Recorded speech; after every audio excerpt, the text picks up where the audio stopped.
চাকদায় দুর্ঘটনা ঘিরে উত্তেজনা। বিজেপি বিধায়কের গাড়ির ধাক্কায় আহত 3 বাইক আরোহী।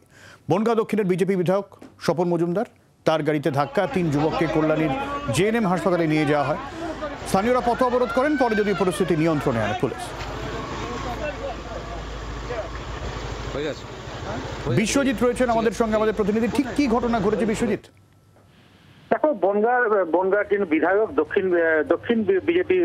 দক্ষিণ বিজেপি বিধায়ক স্বপন মজুমদার, তিনি তার গাড়িতে করেই যখন চাকদা থেকে যখন কল্যাণী এইডসের দিকে যাচ্ছিলেন, ঠিক সেই সময় চাকদা থানার অন্তর্গত নিখরগাছি বলে একটি জায়গা আছে, সেই সময় তার গাড়ি একটি বাম্পারে উঠতে গেলে একটি মোটর বাইককে ধাক্কা মারে এবং মোটর বাইককে ধাক্কা মারার সাথে সাথে 3 জন ছিটকে পড়ে যায় এবং স্থানীয় বাসিন্দারা তাদের ক্ষতিপূরণের দাবিতে প্রায় ওই বিধায়ককে প্রায় দীর্ঘ 1 ঘন্টা তাকে আটকে রাখা হয় এবং বিধায়ক শেষমেশ তাকে ক্ষতিপূরণ দেওয়া এবং তার সমস্ত চিকিৎসার খরচা দেবেন, তারপরেই তাকে ছেড়ে তখন তাকে ছাড়া হয়নি।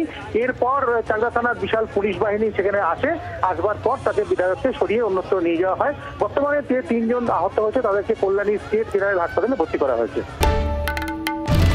বাংলার আওয়াজ, বাঙালির আবেগ, জি 24 ঘন্টা।